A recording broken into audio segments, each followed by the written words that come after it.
الحمد لله الذي خلق الإنسان وعلمه البيان، والصلاة والسلام على من أرسل إلى كافة الإنس والجان، وعلى آله وأصحابه الذين اتبعوه بإحسان.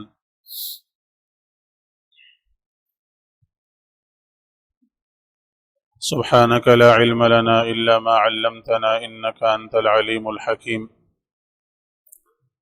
رب اشرح لي صدري ويسر لي أمري واحلل عقدة من لساني يفقه قولي. رب زدني علما رب زدني علما رب زدني علما رب إني لما أنزلت إلي من خير فقير. رب ادخلني مدخل صدق وأخرجني مخرج صدق واجعل لي من لدنك سلطانا نصيرا. اللهم اجعل صلواتك ورحمتك وبركاتك على سيد المرسلين وإمام المتقين وخاتم النبيين محمد عبدك ورسوله، إمام الخير وقائد الخير ورسول الرحمة.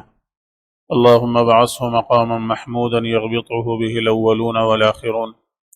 اللهم صل على محمد وعلى آل محمد كما صليت على إبراهيم وعلى آل إبراهيم إنك حميد مجيد. اللهم بارك على محمد وعلى آل محمد كما باركت على إبراهيم وعلى آل إبراهيم إنك حميد مجيد. اللہ تعالیٰ کے انتہائی فضل و کرم سے آج جمعے کا دن اور جبکہ ہفتے کی رات ہے، 21 سفر، اور اب رات ہو گئی ہے تو 22 سفر ہو گئی ہے، تو 22 سفر 1443 ہجری مطابق 8 ستمبر 2023 کو اب اللہ تعالیٰ کے فضل و کرم سے قرآن کریم کا نیا دور شروع کر رہے ہیں سورہ فاتحہ سے۔ اللہ تعالیٰ سے دعا ہے کہ اللہ تعالیٰ اس کو ہم سب کے لیے نافع بنائے دنیا میں بھی، اور اللہ تعالیٰ اس کو ہم سب کے لیے آخرت میں بھی ذخیرہ بنائے۔ اس کے ذریعے سے ہمیں بھی، آپ کو بھی، سب سننے والوں کو اللہ تعالیٰ دنیا کی اور آخرت کی کامیابیوں اور سعادتیں نصیب فرمائے۔ قرآن کریم چونکہ اللہ تعالیٰ کی آخری کتاب ہے، جو اللہ تعالیٰ کے آخری نبی اور آخری پیغمبر جناب محمد الرسول اللہ صلی اللہ علیہ وآلہ وسلم پر وحی کے ذریعے سے نازل ہوئی ہے، تو اس لیے سب سے پہلے وحی کی حقیقت اور اس کی ضرورت اور اس کی کچھ اقسام کو جان لینا بہت مناسب بلکہ بہت ضروری ہے۔ اس کے بعد قرآن کریم سے متعلق کچھ ضروری باتیں ہیں، اس کو شروع کرنے سے پہلے انشاءاللہ اس کو ذکر کریں گے۔ اس پر حضرات علماء نے مستقل کتابیں لکھی ہیں جس کو علوم القرآن کی کتابیں کہا جاتا ہے، اور کافی ضخیم اور بڑی کتابیں، تو ان میں سے جو صرف ضروری باتیں ہوں گی جس کو عام لوگ آسانی سے سمجھ سکتے ہیں اور ان کے لیے اس میں فائدہ ہو، تو ان باتوں کو ہم انشاءاللہ شروع میں ذکر کر دیتے ہیں۔ وحی اصل میں لغت کے اعتبار سے، ڈکشنری کے اعتبار سے کہا جاتا ہے مخفی اشارے۔ جیسے آپ کسی دوسرے سے کوئی ایسی بات کرنا چاہتے ہیں جس کو دوسرے لوگ نہ سمجھ سکیں تو آپ خفیہ اشارہ کر دیتے ہیں، تو لغت میں، ڈکشنری میں وحی کے معنی اس طرح خفیہ اشارہ کرنے کے ہوتے ہیں۔ تو چونکہ وحی جو ہے وہ کلام ہے جو اللہ تعالیٰ اپنے بندوں میں سے صرف اپنے پیغمبر پر اتارتے ہیں، اور اس کو کوئی اور نہیں سمجھ سکتا، کسی اور کو اس کا علم نہیں ہوتا، تو اس لحاظ سے اس کو وحی کہہ دیا گیا، اس کا نام وحی رکھ دیا گیا۔ تو وحی اس اعتبار سے، وحی شریعت میں آ کر گویا وہ مخصوص کلام اور وہ مخصوص احکام ہو گئے جو اللہ تعالیٰ کی طرف سے اللہ تعالیٰ کے پیغمبر پر، اللہ تعالیٰ کے رسول پر اترتے ہیں، تو وحی حقیقت شرعیہ ہو گئی اس اعتبار سے اس مخصوص کلام کے لیے۔ وحی کی ضرورت کیوں پڑتی ہے؟ معارف القرآن کے مقدمے میں شیخ الاسلام مفتی تقی عثمانی صاحب حفظہ اللہ فرماتے ہیں، اس کو لکھتے ہیں کہ ایک مومن ہونے کے ناطے سے ہم سب کو معلوم ہے کہ اللہ تعالیٰ نے اس دنیا میں ہم سب کو ایک امتحان کے لیے بھیجا ہے۔ یہاں ہر شخص ایک امتحان سے گزر رہا ہے، اس امتحان کو جاننے کے لیے، اس میں کامیاب ہونے کے لیے ضرورت ہے علم کی۔ اور علم حاصل ہونے کے ذرائع مختلف ہیں۔ سب سے پہلے علم حاصل ہونے کے ذرائع انسان کے حواس ہیں۔ آپ کی آنکھیں ہیں، آپ کے کان ہیں، آپ کی زبان ہے، آپ کی ناک ہے، آپ کا جسم ہے۔ یہ آپ کے سامنے ایک ڈسک پڑا ہوا ہے، اس کا رنگ کیسا ہے یہ آپ کو معلوم ہوگا دیکھ کر۔ یہ ٹھوس ہے یا یہ نرم ہے یہ آپ کو معلوم ہوگا چھو کر کے۔ آپ اس کو چھوئیں گے تو آپ کو پتہ چلے گا، ہے نا۔ میں کیا کہہ رہا ہوں، کیا کہنا چاہ رہا ہوں یہ آپ کو معلوم ہوگا آپ کے کانوں سے۔ تو یہ ہے علم کے ذرائع۔ کچھ چیزیں ہیں جو آپ کو دیکھنے سے حاصل ہو جاتی ہیں ان کا علم، کچھ چیزیں ایسی ہیں کہ ان کا علم آپ کو سننے سے حاصل ہوتا ہے، کچھ چیزیں ایسی ہیں کہ ان کا علم آپ کو چھونے سے، کچھ چیزیں ایسی ہیں کہ ان کو علم آپ کو چکھنے سے، کچھ چیزیں ایسی ہیں کہ ان کا علم آپ کو سونگھنے سے حاصل ہوتا ہے۔ یہ ہے علم کے ذرائع، یہ ہیں انسان کے حواس۔ کچھ جگہوں پر جا کر اس کے کچھ حدود ہیں، جب یہ اس جگہ پر پہنچ کر یہ حواس جو ہیں اس کے بعد اپنا علم اب اپنا کام چھوڑ دیتے ہیں، اس کے بعد یہ علم کا ذریعہ نہیں بن سکتا۔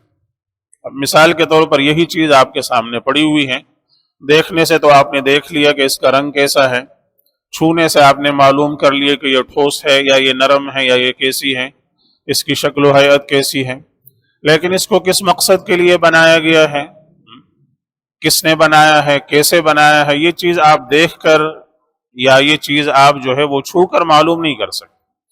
اس کے لیے آپ کو اپنی عقل استعمال کرنی پڑے گی۔ آپ اس کے بعد حواس کے بعد درجہ آتا ہے علم کے لیے، علم کے حاصل کرنے کے لیے عقل کا، کہ اس کو بنانے کا مقصد یہ ہے اور اس کے بنانے سے فائدہ یہ حاصل ہوتا ہے، اس کے پیچھے کوئی بنانے والا ہے، اس نے بنایا ہے تو یہ وجود میں آئی ہے، یہ چیز خود بخود وجود میں نہیں آئی۔ یہ چیزیں آپ کو حاصل ہوتی ہیں آپ کی عقل سے۔ تو حواس کے بعد علم کا جو ذریعہ ہے جس سے ہمیں علم حاصل ہوتا ہے وہ ہے عقل۔ تو بہت ساری چیزیں انسان کی عقل جو ہے اس کے ذریعے سے اس کو حاصل ہو جاتی ہے۔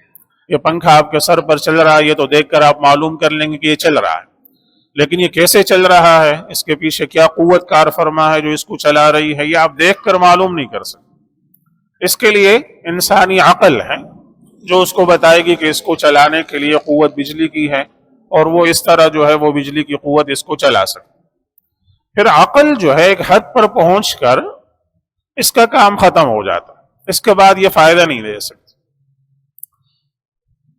یہ چیزیں وجود میں آ گئی ہیں، لیکن ان چیزوں کو کیسے استعمال کیا جائے کہ اللہ تعالیٰ اس سے راضی ہو جائے، اور کیسے استعمال کرنے سے اللہ تعالیٰ ناراض ہوں گے، یہ ہمیں عقل سے معلوم نہیں ہو سکتا۔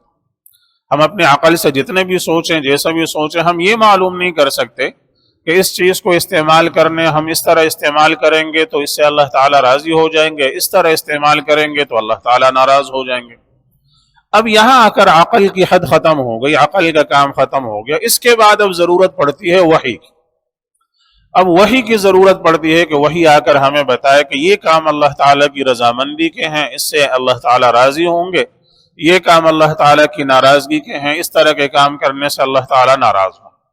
لہٰذا اس امتحان جس کے لیے اللہ تعالیٰ نے انسان کو دنیا میں بھیجا ہے، اس میں کامیاب ہونے کے لیے لازمی اور ضروری ہے وحی کا ہونا، تاکہ اس کے ذریعے سے کامیابی کے راستے ظاہر ہوں۔ وَهَدَيْنَاهُ النَّجْدَيْنِ، اللہ فرماتے دونوں راستے ہم نے واضح کر دیے، بتا دی۔ کامیابی کا راستہ، ناکامی کا راستہ، جنت کا راستہ، جہنم کا راستہ، رحمان کا راستہ، شیطان کا راستہ ہم نے واضح کر دی۔ وحی کی صورتیں کیا ہوتی تھی، آپ صلی اللہ علیہ وسلم پر وحی کس طرح نازل ہوتی تھی؟ صحیح بخاری ہی کی حدیث ہے، بلکہ صحیح بخاری کی بالکل شروع میں دوسری حدیث ہے۔ ام المومنین سیدہ عائشہ رضی اللہ تعالی عنہ یہ فرماتی ہیں کہ حارث ابن ہشام رضی اللہ عنہ نے رسول اللہ صلی اللہ علیہ وسلم سے سوال کیا۔ حارث ابن ہشام یہ ابو جہل کے بھائی تھے۔ ابو جہل تو اپنی ازلی بدبختی کی وجہ سے کفر پر ہلاک ہو گیا، مر گیا۔ ان کے بھائی حارث ابن ہشام اور ان کے بیٹے اکرمہ ابن ابی جہل جو ہے یہ فتح مکہ کے موقع پر مسلمان ہو گئے تھے، اور بعد میں اسلام کے لیے انہوں نے بڑی خدمات سر انجام دی۔ تو حارث ابن ہشام جو ہے کہتی ہیں کہ انہوں نے رسول اللہ صلی اللہ علیہ وسلم سے سوال کیا، رسول اللہ کیف یأتیک الوحی، اے اللہ کے رسول آپ پر وحی کیسے آتی ہے، کیسے نازل ہوتی ہے؟ تو آپ صلی اللہ علیہ وسلم نے فرمایا کہ احیانا یأتینی مثل صلصلۃ الجرس، کبھی تو وہی مجھ پر ایسے آتی ہے جیسے گھنٹیوں کی آواز ہوتی ہے، مسلسل جیسے گھنٹیاں بج رہی ہوں، تو ایسی آواز مجھے جو ہے وہ محسوس ہوتی ہے، آتی ہے۔ اور پھر جو ہے وہ آواز وہی جب ختم ہوتی ہے فیفصم عنی، وہ آواز ختم ہوتی ہے اس طریقے پر کہ وقد وعیت، میں نے وہ جو کچھ اس نے وحی نے مجھے کہا ہوتا ہے، مجھ پر وحی کی گئی ہوتی ہے، مجھے وہ محفوظ ہو چکا ہوتا ہے، میں نے یاد کر لیا ہوتا ہے، میرے دل میں وہ محفوظ ہو گیا ہوتا ہے کہ وحی میں مجھ سے کیا کہا گیا ہے۔ آپ نے فرمایا وحی کی یہ صورت سب سے زیادہ شدید ہوتی، مجھے سب سے زیادہ بھاری، سب سے زیادہ سخت، اور جو مجھ پر بہت زیادہ بوجھل معلوم ہوتی ہے وحی، وہ یہ والی ہوتی ہے۔ اور کبھی ایسا ہوتا ہے کہ فرشتہ انسانی صورت میں میرے پاس آتا ہے، یتمثل الملک لی رجلا، فرشتہ جو ہے وہ ایک انسان کی طرح میرے سامنے آتا ہے، مجھ سے بات چیت کرتا ہے، اور وہ اپنا کلام پیش کر دیتا ہے کہ بھئی اللہ تعالیٰ یہ فرما رہے، یہ حکم دے رہے ہیں، میں اس کو محفوظ کر لیتا ہوں۔ یہ گویا وحی کی سب سے آسان صورت ہے۔ تو یہاں یہ دو صورتیں نقل کی گئی ہیں، مختلف دوسری روایات کو جمع کرنے سے حضرات علماء فرماتے ہیں کہ وحی کی بظاہر جو مجموعی صورتیں تھیں وہ 6 تھیں۔ 2 صورتیں یہی ہیں کہ ایک وہ گویا کہ مسلسل گھنٹیوں کسی آواز آپ صلی اللہ علیہ وسلم کو آتی تھی، دوسرا یہ کہ فرشتہ جو ہے وہ آتا اور وہ ایک انسانی صورت میں وہ پیش ہوتا اور بات کرتا۔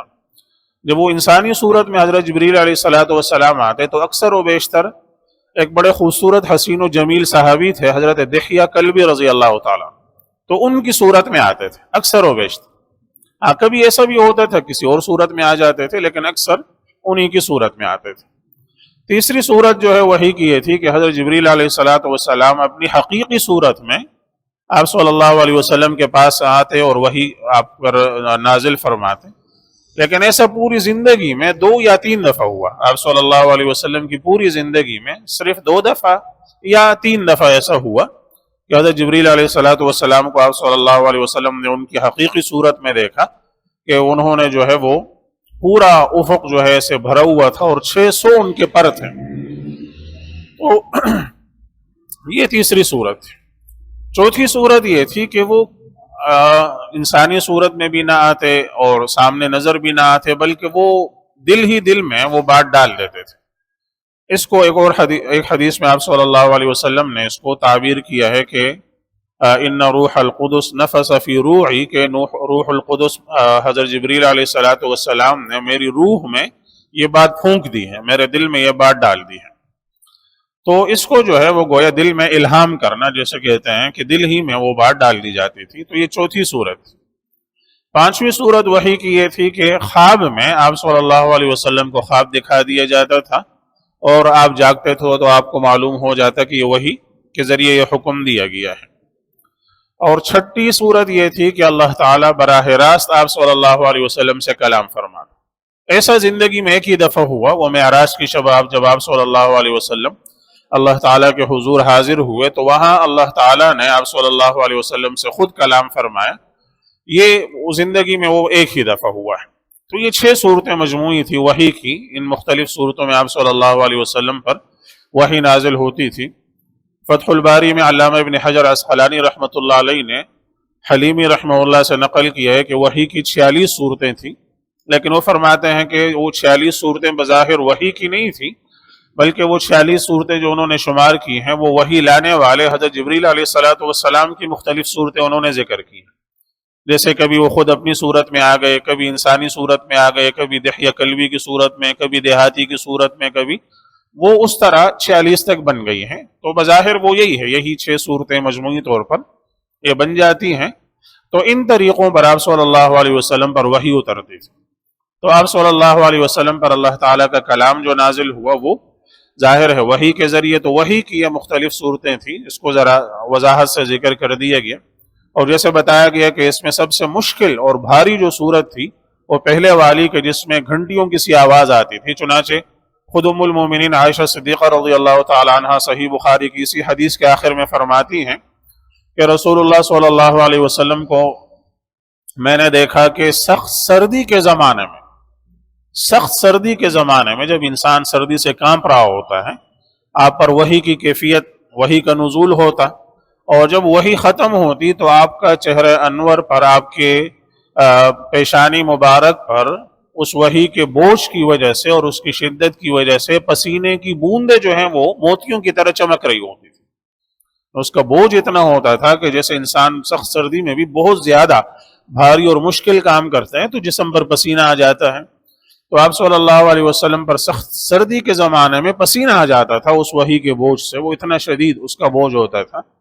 جس جانور پر آپ سوار ہوتے تھے تو جب وحی کا نزول ہوتا تو وہ جانور آپ کا وہ بوجھ برداشت نہیں کر سکتا تھا, بیٹھ جاتا تھا وہ آپ کے بوجھ سے. حضرت زید بن ثابت رضی اللہ عنہ کہتے ہیں کہ ایک دفعہ آپ صلی اللہ علیہ وسلم کا سر مبارک میرے زانوں پر رکھا ہوا تھا, آپ یوں لیٹے ہوئے تھے. اسی دوران آپ صلی اللہ علیہ وسلم پر وحی کی کیفیت شروع ہو گئی, وحی کا نزول شروع ہوا. تو مجھے آپ کا وہ سر اتنا بھاری لگا کہ مجھے لگا کہ بس میری ران ابھی ٹوٹ جائے گی. اتنا زیادہ بوجھ اس کا مجھے محسوس ہوا کہ وہ ران میری ابھی ٹوٹ جائے گی, اتنا زیادہ. تو اتنا شدید بوجھ جو ہے وہ آپ صلی اللہ علیہ وسلم پر ہوتا تھا. تو یہ وحی کی ضرورت اور وحی کی اقسام ہیں. اس کے بعد قرآن کریم وحی کے ذریعے نازل ہوا, اس کی کیفیت کیا تھی اور اس کی کیا صورتیں تھیں اور اس سے متعلق کچھ ضروری باتیں انشاءاللہ آگے ذکر کی جائیں گی. اللہ تعالی ہم سب کو سمجھ کے اور عمل کی توفیق عطا فرمائے.